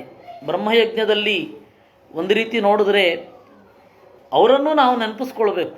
ಕಾರಣ ಏನು ಅಂತಂದರೆ, ವೇದದ ವ್ಯಾಖ್ಯಾನ ಅತಿ ಹೆಚ್ಚು ಮಧ್ವ ಸಿದ್ಧಾಂತದಲ್ಲಿ ಬಂದು ಅತಿ ಹೆಚ್ಚು ವೇದಗಳ ಋಕ್ಕುಗಳಿಗೆ ವ್ಯಾಖ್ಯಾನ ಮಾಡಿದವರು ಮೊದಲು ತ್ರಿವಿಕ್ರಮ ಪಂಡಿತಾಚಾರ್ಯ. ಯಾಕೆಂದರೆ ಹೆಚ್ಚು ವೇದ ಮಂತ್ರಗಳಿಗೆ ಅವರು ವ್ಯಾಖ್ಯಾನ ಬರೆದಾಗಿದೆ. ತತ್ವಪ್ರದೀಪದಲ್ಲಿ ಸಂಕ್ಷಿಪ್ತವಾಗಿಯೋ ವಿಸ್ತಾರವಾಗಿಯೋ ಬರೆದಿದ್ದಾರೆ. ಆಮೇಲೆ ನಮಗೆ ಕಾಣಸಿಗೋದು ವಾಮನ ಪಂಡಿತರು. ನಾರಾಯಣ ಪಂಡಿತಾಚಾರ್ಯರು ಅಲ್ಲಿ ವಿಷ್ಣು ತತ್ವ ನಿರ್ಣಯ ಮತ್ತು ನೇಯಚಂದ್ರಿಕಾ ಇತ್ಯಾದಿ ವ್ಯಾಖ್ಯಾನಗಳಲ್ಲಿ ವಿಷ್ಣು ತತ್ವ ಆ ತರಹದ್ದಕ್ಕೆ ಬರೆದಿದ್ದಾರೆ. ಅದು ಬಿಟ್ಟು ಪ್ರತ್ಯೇಕ ವ್ಯಾಖ್ಯಾನ ಪರಂಪರೆಯನ್ನು, ಕುಂತಾಪ ಸೂಕ್ತಕ್ಕೆ ಪದಪಾಠವೇ ಇರಲಿಲ್ಲ. ಪದಪಾಠವನ್ನು ರೀಬಿಲ್ಡ್ ಮಾಡಿ ವ್ಯಾಖ್ಯಾನ ಬರೆದದ್ದು ಅದೆಲ್ಲ ದೊಡ್ಡ ಸಾರಸ್ವತ ಸಾಹಸ. ಆ ತರಹದ ಸಾರಸ್ವತ ಸಾಹಸಗಳನ್ನು ಅಸಿಸ್ಟ್ ಮಾಡುವಾಗ ಜೊತೆಗಿದ್ದು ನಾವು ನೋಡಿದ್ದೇವೆ ಅನ್ನೋದು ನಮ್ಮ ಭಾಗ್ಯ. ಸಂಗ್ರಹ ರಾಮಾಯಣದ ವ್ಯಾಖ್ಯಾನ ಎಡಿಟ್ ಮಾಡುವಾಗ ನೋಡ್ತಾ ಇದ್ದೆ, ವ್ಯಾಖ್ಯಾನ ಇರ್ತಿತ್ತು, ಮೂಲ ಶ್ಲೋಕ ಇರ್ತಿರಲಿಲ್ಲ. ಯಾಕೆಂದರೆ ಇವಾಗಿನ ತರಹ ಶ್ಲೋಕ ಬರೆದು ವ್ಯಾಖ್ಯಾನ ಬರೆಯೋ ಪದ್ಧತಿ ಇರಲಿಲ್ಲ. ವ್ಯಾಖ್ಯಾನವೇ ಬೇರೆ ತಾಡವಾಲೆ, ಇಲ್ಲೇ ಬೇರೆ ತಾಡವಾಲೆ. ಅದು ಎರಡಕ್ಕೂ ಮ್ಯಾಚ್ ಆಗೋದು ಕಷ್ಟವೇ, ಎಷ್ಟೋ ಬಾರಿ ಕಷ್ಟವೇ. ಅಂಥದ್ರಲ್ಲಿ ಕೇವಲ ಪದ್ಯ ಇದ್ದಾಗ, ಕೇವಲ ವ್ಯಾಖ್ಯಾನ ಇದ್ದಾಗ ಅದಕ್ಕೆ ಅನುಗುಣವಾಗಿ ಶ್ಲೋಕವನ್ನು ರೀಬಿಲ್ಡ್ ಮಾಡಿದ್ದನ್ನು ನಾವು ಎಷ್ಟೋ ನೋಡಿದ್ದೀವಿ. ಆ ತರಹ ನೋಡಿದ್ದೀವಿ. ಆ ತರಹ ಸಾರಸ್ವತ ಸಾಹಸ ಹಿಂದೆ ಒಬ್ಬರು ಮಾಡಿದ್ರು. ಅವರು ಮಹಾಮಹೋಪಾಧ್ಯಾಯ ಟಿ ಗಣಪತಿ ಶಾಸ್ತ್ರಿಗಳು ಅಂತ. ಲಕ್ಷ್ಮೀ ಸ್ವಯಂವರ ಅಂತ ಹೇಳಿ ಅತ್ಯಂತ ಪ್ರಾಚೀನವಾದ ನಾಟಕ ಸಾಹಿತ್ಯ. ಅದು ವ್ಯಾಖ್ಯಾನ ಮಾತ್ರ ಸಿಕ್ಕಿತ್ತು, ಮೂಲ ಸಿಗಲಿಲ್ಲ. ವ್ಯಾಖ್ಯಾನದಲ್ಲಿ ಎರಡು ತರಹ ವ್ಯಾಖ್ಯಾನ ಇದೆ. ಒಂದು ಅಪ್ರತೀಕಕ ವ್ಯಾಖ್ಯಾನ, ಆಚಾರ್ಯರು ಬರೀತಾರಲ್ಲ, ಮಧ್ವಾಚಾರ್ಯರು ಬರೆಯೋ ಹಾಗೆ ಅಪ್ರತೀಕಕ ವ್ಯಾಖ್ಯಾನ. ದೊಡ್ಡ ಉದಾಹರಣೆ ಮಹಾಭಾರತ ತಾತ್ಪರ್ಯ ನಿರ್ಣಯ. ಮಹಾಭಾರತದ ಒಂದೊಂದು ಶ್ಲೋಕ ನೋಡಿಕೊಂಡು ನೀವು ಈ ಪ್ರಮೇಯ ಹೀಗಿದೆ ಅಂತಂದರೆ ಮಹಾಭಾರತದ ಶ್ಲೋಕ ಹೇಗಿರಬೇಕು ಅಂತ ಪಾಠಾಂತರಗಳಲ್ಲಿ ಒಂದನ್ನು ಆಯ್ಕೋಬೇಕಾಗತ್ತೆ. ಇದು ಅಪ್ರತೀಕಕ ವ್ಯಾಖ್ಯಾನ. ಇನ್ನು ಸಪ್ರತೀಕಕ ವ್ಯಾಖ್ಯಾನ, ಅದರಲ್ಲಿಯೂ ಎರಡು ತರಹ ಇದೆ. ಯಾವ ಪ್ರತೀಕ ಅರ್ಥ ಆಗಲ್ಲ ಅಂತ ಅವ್ರಿಗನ್ಸುತ್ತೆ, ಅದನ್ನು ಮಾತ್ರ ವ್ಯಾಖ್ಯಾನ ಮಾಡೋದು. ಗೊತ್ತಾಗತ್ತೆ ಇದು ಇವ್ರಿಗೆ ಅರ್ಥ ಆಗಲ್ಲ, ಮುಂದೆ ಓದುವವರಿಗೆ ಈ ಭಾಗ ಅರ್ಥ ಆಗಲ್ಲ ಅಂತ ಅದನ್ನು ಮಾತ್ರ ಬರೆಯೋದು. ಈಗ ಧರ್ಮಸ್ವಿಜ್ಯಾತ್ಮಶಕ್ತಿನಾಮ್ ಅಂತ ಭಾಗವತ ಇದೆ. ಅಲ್ಲಿ ಆಚಾರ್ಯರ ಭಾಷ್ಯ ಇಜ್ಯ ಅಂತ ಸಂಬೋಧನೆ ಅಂತ ತಿಳ್ಕೋಬೇಕು ನಾವಲ್ಲಿ. ಇಜ್ಯ ಅಂತ ಸಂಬೋಧನೆ ಮಾಡಿಕೊಂಡು ಮುಂದೆ ಎಲ್ಲ ವ್ಯಾಖ್ಯಾನ. ಆದರ್ಶೆ ದದರ್ಶ ಅದು ಹೇಗೂ ಆಗಬಹುದು.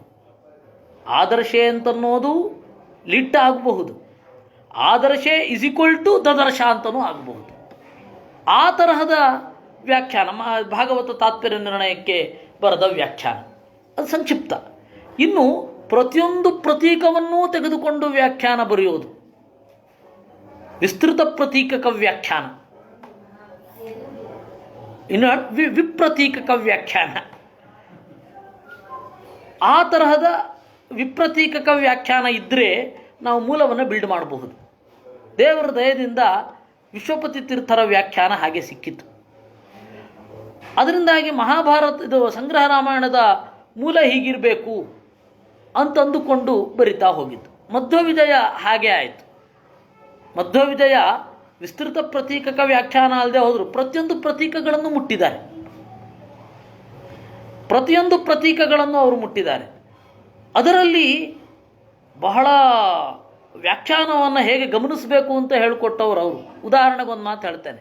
ಜಾಜ್ವಲ್ಯಮಾನಸ್ಯ ವನೇ ವನೇಲಂ ಅಂತ ಇತ್ತು. ಜಾಜ್ವಲ್ಯಮಾನಸ್ಯ ಅಂತನ್ನುವಲ್ಲಿ ಶಂಗ್ ಪ್ರತ್ಯಯ ಇರೋದು. ಶಂಗಯೇವ ಅಲಂ ಇತ್ಯರ್ಥ ಸಂಭವೇ ಸತಿ ಪುನಃ ಅಲಂ ಇತಿ ಕುತಃ ಪುನಃ ಪುನಃ ಇತ್ಯರ್ಥ. ಅಲಂ ಅನ್ನೋ ಶಬ್ದಕ್ಕೆ ಪುನಃ ಪುನಃ ಅಂತ ಅರ್ಥ ಮಾಡಬೇಕು ಅಂತ ವೇದಾಂಗ ತೀರ್ಥರು ಹೇಳಿದ್ದಾರೆ. ಜಾಜ್ವಲ್ಯಮಾನಸ್ಯ ಅಂದರೆ ಚೆನ್ನಾಗಿ ಉರಿಯತ್ತೆ, ಅಲಂ ಅಂದರೆ ಪುನಃ ಪುನಃ ಉರಿಯತ್ತೆ. ಪುನಃ ಪುನಃ ಉರಿದ್ರೆ ಚೆನ್ನಾಗಿ ಉರಿಯೋದೇನು? ಆ ವ್ಯಾಖ್ಯಾನವನ್ನು ನೋಡಿದ್ರು ಇವರು ಬರೆದ್ರು. ಅಲಂ ನಿರವಶೇಷಂ ದಗ್ಧುಮಿಚ್ಛತಃ ಅಂತ ಬರೆದ್ರು. ಅಲಂ ಅಂದರೆ ಚೆನ್ನಾಗಿ ಉರಿಯೋ, ಇದು ಅಲಂ ಅಂತಂದರೆ ಶೇಷ ಉಳಿಯದಂತೆ ಸುಡಬೇಕು, ಕಣ್ಣಿಗೂ ಭೀಕರವಾಗಿ ಕಾಣಬೇಕು. ಅದು ಜಾಜ್ವಲ್ಯಮಾನಸ್ಯ.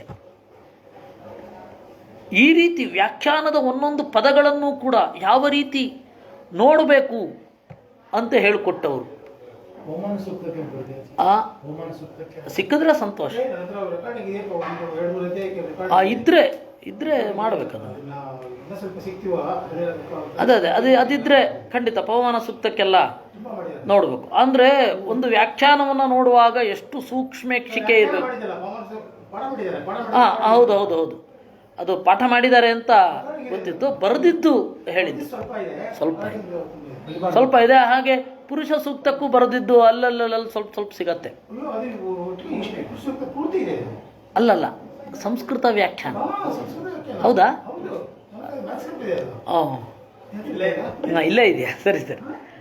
ಅದೆಲ್ಲ ಆಗಬೇಕು. ಆಮೇಲೆ ನಮಗೆ ನ್ಯಾಯ ವಿವರಣವೇ ಒಂದು ವಿಶಿಷ್ಟ, ನ್ಯಾಯ ವಿವರಣವೇ ಒಂದು ಅದ್ಭುತ. ಯಾಕೆಂದರೆ ಅವರು ಅನುವ್ಯಾಖ್ಯಾನದಲ್ಲಿ ಹೇಳಬೇಕಾದ್ರೆ ಯಾವುದು ಪೂರ್ವ ಪಕ್ಷ ಆಗತ್ತೋ ಅದೇ ಸಿದ್ಧಾಂತವೂ ಆಗತ್ತೆ ಅಂತ ಒಂದು ಮಾತು ಹೇಳ್ತಾರೆ ಆಚಾರ್ಯರು. ಅನುವ್ಯಾಖ್ಯಾನದಲ್ಲಿ ಯಾವುದು ಪ್ರಶ್ನೆ ಆಗುತ್ತೋ ಅದೇ ಉತ್ತರ ಆಗತ್ತೆ ಅಂತ ಅನ್ನೋದೇ ಒಂದು ಆಶ್ಚರ್ಯ ಅಲ್ವೇ? ಅದಕ್ಕೆ ಒಂದು ಒಳ್ಳೆಯ ವ್ಯಾಖ್ಯಾನ ನಮಗೆ ಸಿಕ್ಕಿರಲಿಲ್ಲ. ವಸ್ತುತಃ ಜಯತೀರ್ಥರು ನ್ಯಾಯ ವಿವರಣಕ್ಕೆ ಮೊದಲನೇ ಅಧ್ಯಾಯದ ಮೊದಲನೇ ಪಾದಕ್ಕೆ ಮಾತ್ರ ಬರೆದಿದ್ದಾರೆ. ಆದರೆ ಈ ವಾಕ್ ಚಮತ್ಕಾರ ಶುರು ಆಗೋದು ಎಲ್ಲಿ ಗೊತ್ತಾ? ಎರಡನೇ ಅಧ್ಯಾಯದ ಮೂರನೇ ಪಾದದಿಂದ. ಅಲ್ಲಿಂದ ಈ ವಾಕ್ಯ ಚಮತ್ಕಾರ ಶುರು. ಆಚಾರ್ಯರು ಹೇಳ್ತಾರೆ, ತಯೇವ ಅತಿಬಲೈರ್ಯುಕ್ತಾ ಸಿದ್ಧಾಂತಸ್ಯೈವ ಸ್ಥಾಪಿಕಾ ಅಂತ. ಯಾವುದು ಪೂರ್ವ ಪಕ್ಷವೋ ಅದೇ ಸಿದ್ಧಾಂತ ಆಗಿಬಿಡುತ್ತೆ ಅಂತ. ಹೌದು ಹೌದು, ಅಲ್ಲಲ್ಲ, ಅದೇ ಅದಕ್ಕೆ ಒಂದು ಒಳ್ಳೆ ವ್ಯಾಖ್ಯಾನ ಇರಲಿಲ್ಲ. ಇತ್ತು ಶಂಕರ ಪಂಡಿತರದ್ದು, ಅದು ಅತ್ಯಂತ ಸಂಕ್ಷಿಪ್ತ. ಹೇಗೆ ಗೊತ್ತಾ, ಅದು ಎಡಿಟ್ ಮಾಡಲಿಕ್ಕೆ ಬರದೇ ಇದ್ದವ್ರ ಕೈನಲ್ಲಿ ಸಿಕ್ಕಿದ್ರೆ ಅದು ಏನು ಅಂತಲೇ ಗೊತ್ತಾಗಲ್ಲ. ಮೊದಲೊಂದು ಕಡೆ ಪ್ರಿಂಟ್ ಆಯ್ತು, ಅದು ಈಗಲೂ ನ್ಯಾಯಸುಧಾದ 25 ವಾಲ್ಯೂಮಲ್ಲಿ ಕಡೆಯಲ್ಲಿ ಪ್ರಿಂಟ್ ಆಗಿದೆ. ಅದು ಹೇಗೆ ಅಂತಂದರೆ ಆ ಪೂರ್ವ ಪಕ್ಷದ ಜೊತೆಗೆ ಓದ್ಕೊಳ್ಬೇಕು. ಅಭೇದ ಇದು ಪೂರ್ವ ಪಕ್ಷ. ಹಾಗೆ ಆಚಾರ್ಯರ ಪೂರ್ವ ಪಕ್ಷದ ಮಾತುಗಳಿರುತ್ತಲ್ಲ, ಅಲ್ಲಿ ಇವ್ರದ್ದು ಅಭೇದ ಪ್ರತೀಯತೆ ಅಂತ ಅರ್ಥ. ಆಮೇಲೆ ನೆಕ್ಸ್ಟು ಅದರ ನಿರಾಕರಣೆ ಇರುತ್ತೆ ಆಚಾರ್ಯರದು ಈ 2 ಪದದಲ್ಲಿ. ಭೇದ ಅಂತ ಅಷ್ಟೇ ಶಂಕರ ಪಂಡಿತರ ಅಭಿಪ್ರಾಯ. ಹೀಗೆ ಇರೋದು. ಇದಕ್ಕೆ ಅದು ಶಂಕರ ಪಂಡಿತರದ್ದು ಇದ್ದೂ ಕೂಡ ಅದರ ಐಡಿಯಾನೇ ಬರಲಿಲ್ಲ. ಆಮೇಲೆ ರಘುತ್ತಮರು ಬರೆದಿದ್ದಾರೆ ಭಾವಬೋಧ. ಆದರೆ ಅದರಲ್ಲಿ ಈ ಆಚಾರ್ಯರ ಚಮತ್ಕಾರ ಹೃದಯ ಮುಟ್ಟಲ್ಲ. ಆ ವಾಕ್ಯ ಚಮತ್ಕಾರ ಅನ್ನೋದು ಹೃದಯವನ್ನು ತೊಳೆದು ಬೆಳಗುವ ಫೀಲಿಂಗ್ ಬರಬೇಕಲ್ಲ, ಆ ವ್ಯಾಖ್ಯಾನದಿಂದ ಅದು ಬರಲ್ಲ. ಅದು ಗುರುಗಳ ವ್ಯಾಖ್ಯಾನದಿಂದ ಬರುತ್ತೆ. ಅದನ್ನು ಪೂರ್ತಿ ಅವರ ಜೊತೆಗೆ ಕೂತು ನೋಡಿದ್ದೇನೆ, ಅದರಿಂದಾಗಿ ನಾನು ಹೇಳಿದ್ದು. ಅಲ್ಲ, ಅದು ಪ್ರಿಂಟ್ ಮಾಡಿದೆ, ಅದು ಕಂಪ್ಯೂಟರ್ನಲ್ಲಿ ಆಗಿದೆ. ಅದು ಆಗಿದೆ ಆಗಬೇಕಷ್ಟೇ. ಅದೆಲ್ಲ ಆಗಬೇಕು. ಅದೆಲ್ಲ ಗುರುಗಳ ಮುಂದಿನ ಕೆಲಸ. ಅಂದರೆ ಗುರುಗಳು ಏನು ಸಂಕಲ್ಪ ಮಾಡಿದ್ರು ಆ ಎಲ್ಲ ಕೆಲಸವನ್ನು ಸಾಧ್ಯವಾದಷ್ಟು ಒಂದು ದಡ ಮುಟ್ಟಿಸ್ಬೇಕಿದೆ. ಅದಕ್ಕೆ ಗುರುಗಳ ಹಾರೈಕೆಯೂ ಬೇಕು.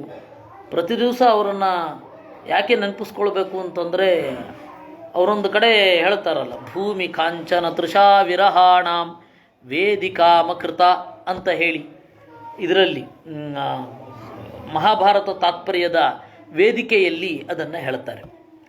ಹಾಗೆ ನಡ್ಕೊಂಡವರು ಕೂಡ ಒಂದೇ ಒಂದು ಆಸ್ತಿಯನ್ನು ಅವರು ಖರೀದಿಸಲಿಲ್ಲ.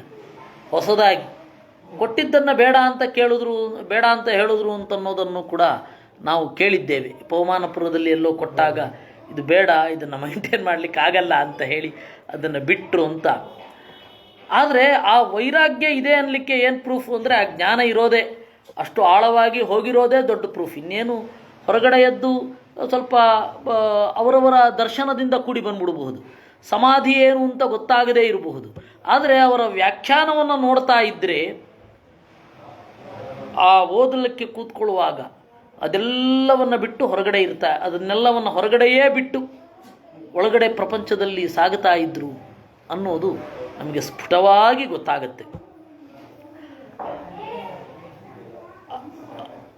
ಅವರದ್ದು ಅನೇಕ ಸಂಗತಿಗಳನ್ನು ಇನ್ನೂ ವಿಸ್ತರಿಸಿ ಬರೀಬಹುದು. ಕಾವ್ಯ ಮೀಮಾಂಸೆ ಇದೆ, ಆಮೇಲೆ ಛಂದೋ ಮೀಮಾಂಸೆ ಇದೆ, ಅದನ್ನೆಲ್ಲವನ್ನು ವಿಸ್ತರಿಸಿ ಬರೀಬಹುದು. ಗುರುಗಳು ಒಂದರ ಬಗ್ಗೆ ಹೆಚ್ಚು ಮಾತನಾಡಲಿಲ್ಲ. ಮಹಾಭಾರತದ ಉಪಾಖ್ಯಾನಗಳು, ಅದಕ್ಕೇನಾದರೂ ಅವರು ನಾವು ಬಲವಂತ ಮಾಡಿ ಏನಾದರೂ ಹೇಳಿಸಿದರೆ ಅಷ್ಟಾವಕ್ರನ ಸಂವಾದದಲ್ಲಿ ಹೊಸ ಬೆಳಕು ಮೂಡ್ತಾ ಇತ್ತು. ಅಷ್ಟಾವಕ್ರ ಮತ್ತು ವಂದಿ ಸಾಂಖ್ಯಿಕ ಸಮರ ಶುರು ಆಗುತ್ತೆ, ಸಂಖ್ಯೆಯಲ್ಲಿ ಇರುವಂತಹ ಸಮರ. ಆಮೇಲೆ ಮುಂದೆ ಇವನದ್ದು ಶ್ವೇತಕೇತು ಮತ್ತು ಸುಜಾತ ಅಂತ ಹೇಳಿ, ಶ್ವೇತಕೇತು ಮತ್ತು ಸುಜಾತ ಅವರಿಬ್ಬರು ಮದುವೆ ಆಗುವಾಗ ಒಂದು ಫಿಲಾಸಫಿಕಲ್ ಆದ ಕಾನ್ವರ್ಸೇಷನ್ ಇದೆ. ಅದೆಲ್ಲ ಬೇರೆ ಆಯಾಮಗಳನ್ನು ಪಡಿತಾ ಇತ್ತೋ ಏನೋ, ದೇವರು ಅವ್ರ ಕೈನಲ್ಲಿ ಅದನ್ನು ಹೇಳಿಸುವ ಸಂಕಲ್ಪ ಹೊಂದಿರಲಿಲ್ಲ ಅಂತ ಕಾಣುತ್ತೆ. ಹೀಗಾಗಿ ಅವರು ಅದನ್ನು ಹೇಳಲಿಲ್ಲ. ಆ ತರಹದ್ದು ಕೆಲವೊಂದು ಬಿಟ್ಟರೆ ಉಳಿದಂತೆ ಹೆಚ್ಚಿನ ವಾಂಗ್ಮಯವನ್ನು ಅವರು ಕವರ್ ಮಾಡಿದ್ದಾರೆ. 3000 ಗಂಟೆ ಅವರು ಮಾತನಾಡಿರೋದಿದೆ. ಇದರ ಬೆಳಕಿನಲ್ಲಿ ನಾವು ಸ್ವಲ್ಪ ಚಿಂತನೆ ಮಾಡಿ ಮುಂದೆ ಹೋಗಬಹುದು ಅಂತ ಹೇಳ್ತಾ, ಅವರ ಗ್ರಂಥಗಳನ್ನು ಮತ್ತೆ ಚಿಂತನೆ ಮಾಡಬೇಕಾದ ಅವಶ್ಯಕತೆ ಇದೆ. ಆ ಗ್ರಂಥಗಳ ಮೇಲೆ ಮೂಡಿದ ಹೊಸ ಹೊಳಹನ್ನು ಪರಸ್ಪರ ಹಂಚಿಕೊಳ್ಳಬಹುದಾದ ಅವಶ್ಯಕತೆಯೂ ಇದೆ. ಯಾಕೆ ಅಂತಂದರೆ ಅದು ಅಲ್ಲಿಗೆ ನಿಲ್ಲಬಾರದಲ್ಲ, ಆ ಪರಂಪರೆ ಹಾಗೆ ಮುಂದುವರಿಬೇಕು. ಹಾಗೆ ಮುಂದುವರಿಯೋಣ ಅಂತ ಹೇಳ್ತಾ, ಇನ್ನು ಬಹಳ ಜನ ಇದ್ದೀರ ಮಾತನಾಡುವವರು, ಮಾತನಾಡಿ. ಕೃಷ್ಣಾರ್ಪಣ. ಯಾಕೆ ಕಾರ್ಯಕ್ರಮ ಶುರುವಾಯಿತು ಅಂದರೆ ಸುದೀರ್ಘ ಮೊದಲು ಶುರುವಾಯಿತು. ಅಂದರೆ ಪ್ರತಿ ವರ್ಷ ಅವ್ರ ಮನೆ